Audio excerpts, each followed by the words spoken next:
Bayangin kamu bangun pagi, buka laptop, mau ambil file penting di OneDrive, dan tiba-tiba kamu tidak bisa login.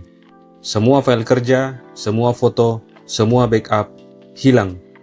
Dan ini bukan cerita fiksi. Banyak orang yang sekarang pakai OneDrive dan menemukan akun mereka tiba-tiba tidak bisa diakses. Masalahnya bukan pada data yang hilang secara tiba-tiba. Apakah Microsoft bisa secara sepihak menghapus data kita? Dan kalau kita jujur bertanya pada diri sendiri, dari mana kita mendapatkan akses OneDrive itu? Apakah akses resmi dari Microsoft, akses dari kantor ataupun kampus, atau hasil beli akun murah dari marketplace? Dari pengalaman pribadi, saya sendiri sudah menggunakan OneDrive selama 5 tahun, dan tidak pernah menemukan kendala dalam menggunakannya. Bahkan 80% penyimpanan file saya ada di OneDrive. Di video ini, saya akan bahas apa itu OneDrive, bagaimana cara mengaksesnya, dan akan mencari jawaban mengapa file di OneDrive bisa hilang, dan bagaimana solusinya untuk mengembalikan file tersebut. Tapi sebelum itu, jangan lupa like dan subscribe pada channel ini. Simpelnya, OneDrive adalah layanan penyimpanan cloud dari Microsoft yang terintegrasi langsung dengan Windows dan Microsoft 365 dengan segala produk turunannya seperti Word, Excel, PowerPoint, dan sekarang juga dengan fitur AI seperti Copilot. Artinya, OneDrive itu bukan sekedar tempat simpan file.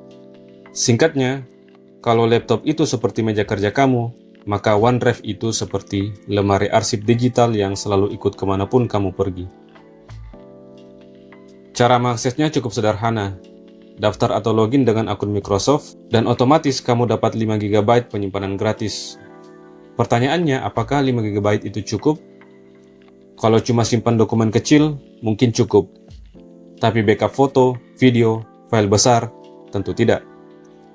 Sama dengan penyedia layanan cloud storage lainnya, kalian perlu berlangganan, bulanan ataupun tahunan paket Microsoft 365, baik itu secara personal ataupun bisnis jika kamu kebagian akun Microsoft dari tempat kerja ataupun kampus kalian.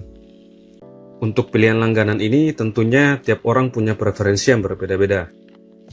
Tinggal tanya ke diri kalian masing-masing aja, apakah kalian memang butuh penyimpanan cloud atau tidak. Saya sendiri memilih OneDrive karena 2 alasan kuat. Yang pertama karena saya butuh integrasi file dari laptop ke tablet dan HP saya.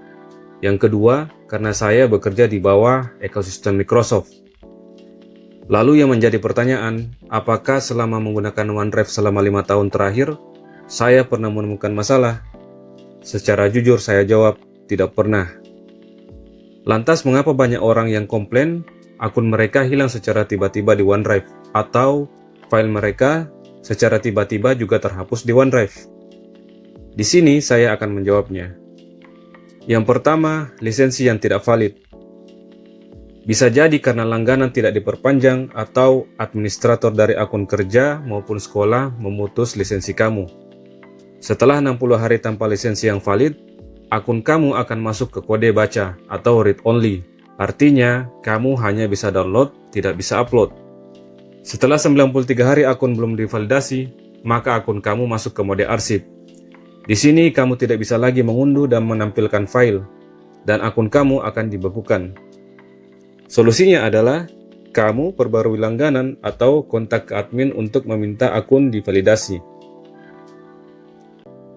Satu hal yang perlu dicatat juga di sini, jangan pernah membeli akun Microsoft 365 Lifetime secara tidak resmi seperti di marketplace orange atau hijau. Ini saya sudah bahas pada video sebelumnya. Pada intinya, akun yang kalian beli itu, kalian tidak tahu adminnya siapa. Kalian hanya dipinjamkan akses. Sewaktu-waktu, admin itu akan menghapus akun kalian dan data kalian otomatis hilang. Singkatnya, kalau OneDrive itu rumah, akun palsu itu seperti kamu tinggal di rumah kontrakan tanpa kontrak yang jelas. Pemiliknya bisa mengusir kamu kapan saja. Yang kedua, ketika kalian melakukan file sharing dari OneDrive pribadi ke orang lain. Kalau kamu klik share dan membagikan file ke orang lain, sistem Microsoft bisa melakukan pemeriksaan otomatis terhadap file itu. Tujuannya, mencegah penyebaran konten ilegal, mencegah pelanggaran hak cipta, mencegah malware dan pelanggaran term of service.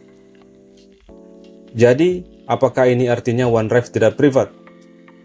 Tidak juga. Microsoft tetap tidak bisa mengakses file kamu. Mereka sudah menekankan bahwa data yang ada di OneDrive adalah sepenuhnya milik kamu, dan mereka tidak punya wewenang untuk mengaksesnya. Kalaupun mereka ingin mengaksesnya, mereka butuh agreement dulu. Pada intinya, data dienkripsi saat tersimpan di server dan dilindungi dengan sistem keamanan Microsoft. Jika hal ini terjadi, Microsoft akan mengirimkan email bahwa file yang kamu sharing melanggar ketentuan, dan kamu bisa meminta peninjauan ulang apakah akun tersebut memang melanggar ataupun tidak. Lalu ada pertanyaan lain. Bang, gimana kalau gua mau nyimpan file yang sangat penting seperti sertifikat atau dokumen pribadi yang sensitif? Nah, di sini kamu bisa gunakan personal vault. Ibaratnya, kalau OneDrive itu seperti rumah, maka personal vault itu seperti brankas di dalam rumah tersebut. Ini harus diakses melalui verifikasi ulang identitas, bisa pakai PIN, sidik jari, Face ID, ataupun kode SMS atau email. Yang ketiga, bisa jadi karena kelalaian dari pengguna itu sendiri. Koneksi internet tidak stabil saat upload, file terhapus tanpa sadar, tidak cek recycle bin di OneDrive. Padahal OneDrive menyediakan recycle bin, bisa restore previous version untuk restore folder atau file. Seringkali, file sebenarnya tidak hilang, hanya belum dicari dengan benar. Jadi sekarang kita jawab pertanyaan awal. Apakah Microsoft menghapus akun secara sepihak? Jawabannya, tidak.